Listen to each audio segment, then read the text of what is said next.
शिक्षण हे तर गेले मागील युगी लोकांना, आता व्हावा कष्टी बलवान सुपुत्र भारताचा.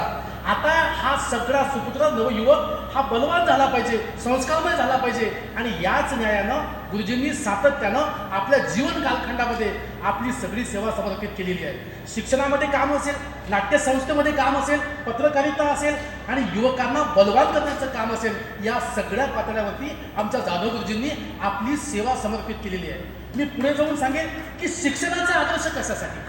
आज शिक्षण असेल पण त्यासोबत संस्काराची जोड नसेल तर आज आमची मुलं हाय एज्युकेटेड होत आहेत, आज आमची मुलं टेक्नॉलॉजीमध्ये पुढे जाते आहेत, पण आज आमच्या मुलांना आमच्या आईवडिलांची विसर पडलेला आहे, त्यांच्या भावनांची कदर त्यांना नाही आहे. म्हणून मुलांना संस्कार देण्याची आवश्यकता आहे आणि म्हणूनच त्यांनी सातत्यानं संस्कारावरती काम केलं. कारण कबीरजी सुद्धा असं म्हणतात की ओ चाहो तो इंसान बना सकता है, ओ चाहो तो इंसान बना सकता है, ऐसे वैसे को सुल्तान बना सकता है, उसकी शक्ति को समझो दुनिया वालों, वो पत्थर की मूरत को भगवान बना सकता है, उसका नाम है संस्कार.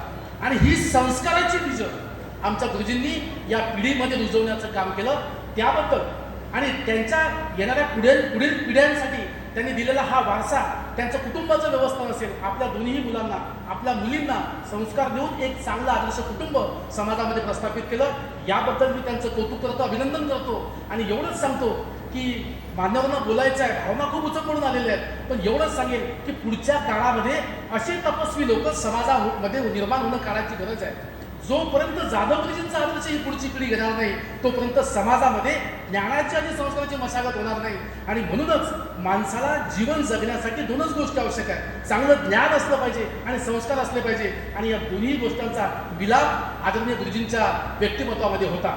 मी पुढे जाऊन सांगेन की आज आपण त्यांच्यापासून शिकवून काय घेतलं पाहिजे, या समाजानं काय निर्माण केलं पाहिजे आणि काय शिकलं पाहिजे. तो जला सको तो दीप जलाना, दिल जलाना मत सिखाना. जला सको तो दीप जलाना, दिल जलाना मत सिखाना. बिछा सको तो फूल बिछाना, काटे बिछाना मत सिखाना, काटे बिछाना मत सिखाना. खूप खूप धन्यवाद. मला या ठिकाणी बोलवलं आणि दोन शब्द बोलण्याची संधी दिली त्याबद्दल खूप खूप धन्यवाद.